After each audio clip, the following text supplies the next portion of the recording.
नमस्कार. श्री स्वामी समर्थ. खुशी village resort Sindhudurg या YouTube चॅनलवर आपलं हार्दिक स्वागत आहे. मंडळी, आपल्या आजूबाजूच्या परिसरातील काही व्यक्तींच्या बाबतीत पाहतो किंवा आपल्या बाबतीतही असेल की आपण अपार मेहनत करतो, कष्ट करतो आणि त्या कष्टाच्या मानाने किंवा आपण केलेल्या मेहनतीप्रमाणे आपल्याला पुरेसं यश प्राप्त होत नाही आणि त्यामुळे आपण गडबडून जातो, गोंधळून जातो आणि आपण घोर निराश होतो. चिंता, मनाचा ताळमेळपणा, असंतुलितपणा, निरुत्साह, आळस, राग अशा कितीतरी गोष्टी म्हणजे ह्या व्याधीच म्हणा आपल्याला जडू लागतात आणि आपण खरं तर अपयशाकडे झुकले जातो. आता हे होत असते वेळी आपल्या मानाने किंवा आपल्या तुलनेमध्ये काही लोक मात्र अफाट यशस्वी झालेले आपल्याला दिसतात. त्यांचा आपल्याला हेवा वाटू लागतो आणि आपल्या बाबतीत हे काय घडत असावं किंवा हे नेमकं याचं कारण काय असावं यामध्ये आपण गोंधळून जातो. पण मित्रांनो, खरं तर आपण यावेळी आपलं आत्मपरीक्षण करणं फार गरजेचं आहे. खरं तर आपल्या जीवनामध्ये अनेक गोष्टी किंवा अनेक गोष्टींची सवय आपल्याला लागलेली असते, कारण माणूस हा सवयीचा गुलाम आहे. मग त्या चांगल्या सवयी असोत किंवा वाईट सवयी असतो, तर त्या सवयींचा बराचसा परिणाम आपल्या यश अपयशावर निगडीत आहे. आता वाईट सवयी आपण प्रथम बघू. पहिली गोष्ट म्हणजे आपण समाजामध्ये वाईट असावं किंवा आपल्याला लोकांनी वाईट म्हणावं असं कुणाला वाटेल का? मुळीच नाही. पण अजाणतेपणे आपण तसे घडतो. याचं मुख्य कारण असं आहे की आपल्या आजूबाजूचा परिसर आणि या परिसरामध्ये असणारी लोक किंवा त्या विचाराची लोक, जशी संगत असते तसे विचार आपल्याला मिळत जातात. त्या विचारांची आपल्याला सवय लागते आणि मग आपल्याकडून तसं कर्म घडतं आणि कर्माप्रमाणे आपल्याला फलप्राप्ती मिळते. तर अशा दृष्टीने आपण तसे घडत जातो. आता व्यसनी माणसं व्यसनी कशी होतात हे त्यांनाच कळत नाही. तर हा संगतीचा आणि संगतीमधून झालेल्या सवयीचे हे दुष्परिणाम आहेत. आता बघा, दारू, गुटखा, सिगारेट, वाईट बोलणे यासाठी कुठलं प्रशिक्षण आहे का? बघा, विचार करा. यासाठी दारू कशी प्यावी, गुटखा कसा खावा, बरोबर ना, जुगार कसा खेळावा, अशा ज्या वाईट प्रवृत्ती आहेत, तर याचं कुठे शिक्षण देणारी संस्था किंवा कॉलेज आहे का? पण हे मात्र समाजामध्ये प्रवृत्ती फार मोठी वाढीस लागलेली दिसते. मग अशा प्रकारचं प्रशिक्षण नसतेवेळीसुद्धा अशी माणसं का बरं घडत असतील? तर याचं कारण हेच आहे की आपल्या आजूबाजूला असलेली संगत आणि त्या संगतीचे वाईट परिणाम. मग ही सवय जी घडते ही कशामुळे घडते आणि आपण का घडलो हे आपण शोधलं पाहिजे. म्हणून संतांनी सुद्धा सांगितलेलं आहे. काय सांगितलेलं आहे? सुसंगती सदा घडो, सुजन वाक्य कानी पडो. मग आता सुसंगत आपल्याला शोधावी लागेल आणि ती मिळवावी लागते. तर त्यासाठी आपल्याला चांगलं कर्म किंवा चांगले विचार, चांगली सवय घडण्यासाठी आपल्याला तशा प्रकारची वागणूक बदलावी लागेल. दुसऱ्याबद्दल वाईट बोलणे हे खूप आपलं घातक आहे. आपण अजाणतेपणे एखाद्याबद्दल वाईट बोलतो, वाईट गोष्टी सांगतो, पण आपल्याला काय अधिकार आहे हा सांगण्याचा? आणि बऱ्याच अंशी असं असतं, म्हणजे कदाचित आपलं मन कबूल करणार नाही, पण वस्तुस्थिती आहे. आपल्यापेक्षा दुसऱ्याची प्रगती झालेली बऱ्याच अंशी आपल्याला पाहवत नसते, बघवत नसते.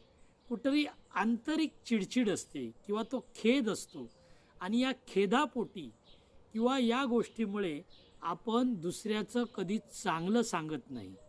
दुसऱ्याबद्दल आपण चांगलं बोलायला धजत नाही. वाईट तेवढं आपण सांगण्याचा प्रयत्न करतो.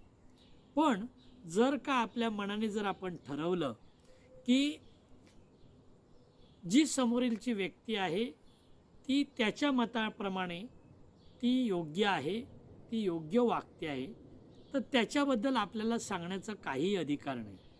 बघा, एखादी चांगली गोष्ट, चांगले विचार, चांगले कर्म सुचविण्यासाठी, समाजाला सांगण्यासाठी अनादी कालापासून धर्मग्रंथ आहेत, कीर्तनं, प्रवचनं, व्याख्यानं केली जातात. तेव्हा कुठे समाज काही अंशी बदलत जातो. पण ह्या वाईट गोष्टीचा पसारा मात्र कसा झटापट बदलतो. तर यासाठी आपण वाईट गोष्टीपासून लांब राहण्यासाठी आपली ही सवय पहिली बदलून घेतली पाहिजे. आणि सर्वात महत्त्वाचं म्हणजे जर तुम्ही जसं पेराल तसं उगवत असतं, हा निसर्गाचा नियम आहे. आणि या नियमालाच अनुसरून आपल्याला दुसऱ्याबद्दल चांगलंच बोलायचं आहे. एखाद्याबद्दल जर आपल्याला चांगलं बोलावं असं वाटत नसेल तर अशा वेळी आपण गप्प राहावं, मौन राहावं. परंतु दुसऱ्याबद्दल वाईट लोकांना सांगणे हे प्रथमतः सोडून द्यावं. बघा, जर आपल्याला बदलायचं असेल, आपल्या काबाड कष्टांना जर यश प्राप्त करायचं असेल, आपल्याला जर समाजामध्ये प्रतिष्ठा प्राप्त करायची असेल, तर आपल्याला प्रथम श्री गणेशा इथूनच करावं लागेल की दुसऱ्याबद्दल आपण चांगलं तेवढंच बोलणं. थोडंसं कठीण आहे, पण ते जुळवलं पाहिजे, जमवलं पाहिजे. तर अशा प्रकारे आपण सुरुवात केली पाहिजे. आपण नेहमी आनंदी राहिलं पाहिजे, चांगले विचार ऐकले पाहिजेत, चांगल्या लोकांमध्ये वावरलं पाहिजे. आणि खरं तर जे लोक यशस्वी आहेत अशा यशस्वी लोकांच्या संगतीमध्ये राहून हे लोक यशस्वी का आहेत याच्याबद्दल आपण जाणीवपूर्वक अभ्यास केला पाहिजे. बघा, एक आपल्याकडे म्हण आहे प्रचलित, पैशाकडे पैसा जातो. बरोबर ना? हो, तसं पाहिलं तर ते खरंही आहे. पण पैशाकडे पैसा जातो बाबा, आम्ही पडलो गरीब, आमच्याकडे पैसा कसा येईल? तर हे चुकीचं आहे. बरोबर ना? तर इथे मला असं सुचवायचं आहे की पैशाकडे पैसा जातो म्हणजे श्रीमंत व्यक्ती नेहमी मी अधिक अजून श्रीमंत कसं बनेन किंवा माझ्याकडे अधिकाधिक संपत्ती कशी येईल या बाबतीने तो सतत त्या विचारामध्ये असतो. आणि ते त्याचे सकारात्मक विचार त्याला यशापर्यंत घेऊन जात असतात. तशा प्रकारचे मार्ग त्याला मिळत असतात. म्हणूनच या ठिकाणी पैशाकडे पैसा जातो. पण या उलट एखाद्या गरिबीची दारिद्र्यामध्ये जीवन जगणाऱ्या व्यक्तीचं जर उदाहरण घेतलं तर तो मात्र फार निरुत्साही असतो. तो सतत आपल्या नशिबाला दोष देत असतो. आपले दिवसच नसेत, आपले नशीबच फुटकं आहे, आपण याच्यातून कधीच बाहेर येणार नाही, असा एक न्यूनगंड त्याच्या मनामध्ये रुजलेला असतो. आणि हा न्यूनगंडच त्याला परत परत दुःखाच्या खाईत आणि अपयशाकडे नेऊ शकतो. पण आज आपण जर समाजामध्ये पाहिलं तर कित्येक मुलं किंवा कित्येक लोक अगदी शून्यातून सुद्धा फार मोठं यश संपादन केल्याचं पाहायला मिळतं. याचं कारणच असं की तुमच्या कर्तृत्वाला, तुमच्या नशिबाला प्रामुख्याने जर जोड असेल तर ती सकारात्मक चांगल्या विचारांची. म्हणूनच आपण नेहमी अशा प्रकारचे चांगले विचार आपल्यामध्ये यायला पाहिजेत. तर आपण आधी प्रथम दुसऱ्याबद्दल चांगलं बोललं पाहिजे. दुसऱ्याबद्दल आपण चांगल्या गोष्टी दुसऱ्याकडून आपण शिकल्या पाहिजेत आणि त्या आत्मसात करून आपण तसं वागायला शिकलं पाहिजे. मग आपुसकच आपल्या बोलण्यामध्ये, चालण्यामध्ये, चेहऱ्यामध्ये वेगळंच तेज निर्माण होईल. आपली बॉडी लँग्वेज पूर्णपणे बदलू शकतं आणि मग आपल्याला यशाचे मार्ग सापडू शकतात आणि हे यशाचे मार्ग आपल्याला आपल्या ध्येयप्राप्तीकडे नेऊ शकतात. आता एखादा आपला नातेवाईक किंवा समाजामधील एखादी व्यक्ती जर यशस्वी असेल तर आपण त्याच्याबद्दल खेद व्यक्त करू नये. त्याच्याबद्दल कधीही आपण गैरसमज करू नये. तर ती व्यक्ती यशस्वी का आहे, त्याने या यशाची शिखरं पादक्रांत कशी केली आहेत याच्याबद्दल आपण अभ्यास करावा. त्याच्याबद्दल दुःख कष्टी न होता त्याने जसं कृती केली असेल त्या कृतीचा अभ्यास करून आपणही त्या प्रकारे मीसुद्धा अशाच प्रकारचा यशस्वी होऊ शकतो अशा आपल्या अंतर्मनामध्ये सूचना देऊन आपणसुद्धा तशा प्रकारे सवय लावून घेतली पाहिजे.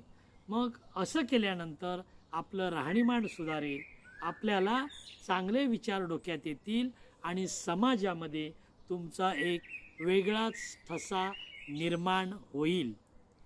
जाणीवपूर्वक आपण योग्य संगत धरली पाहिजे, चांगली सवय लावून घेतली पाहिजे आणि चांगल्या मित्रमैत्रिणींची संगत करून सुसंवाद साधणे हे फार महत्त्वाचं आहे. ते आपण केलं पाहिजे.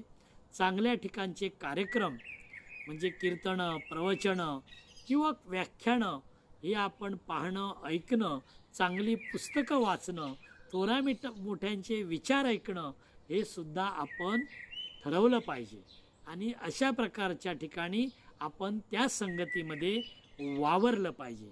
असं जर केलं तर आपल्या मनातील कष्ट, दारिद्र्य, दुःख कमी होईल जाईल आणि आपण आनंदी बनू शकतो. आणि यासाठी मग आपल्याला नम्रतेने वागलं पाहिजे, दुसऱ्याबद्दल चांगलं बोललं पाहिजे, आनंदी राहिलं पाहिजे.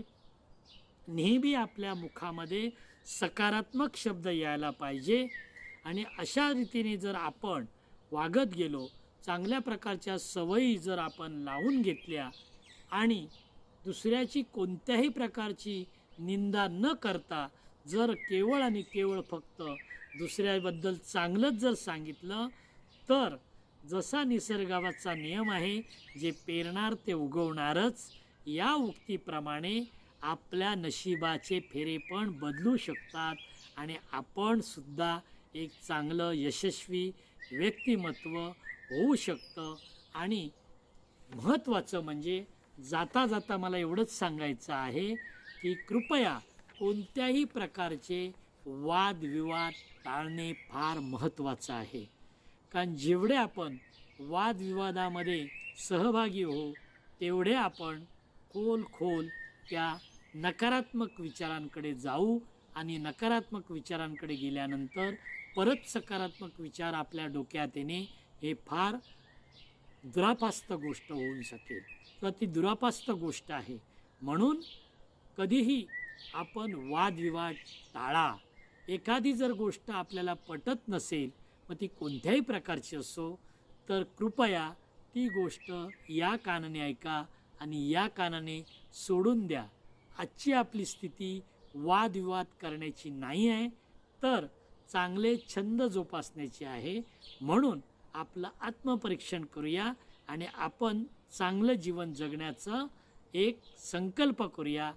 अशा प्रकारे आपण आपल्या जीवनातील निराशा टाळू शकतो. आपला आनंद हाच आपला छंद बनून द्या आणि अशा प्रकारे आपण एक यशस्वी समाज घटक बनूया. श्री स्वामी समर्थ. कृपया आपला व्हिडिओ जास्तीत जास्त लोकांपर्यंत शेअर करा, लाईक करा आणि सबस्क्राईब जर केलं नसेल तर आमचं चॅनल सबस्क्राईब जरूर करा. धन्यवाद.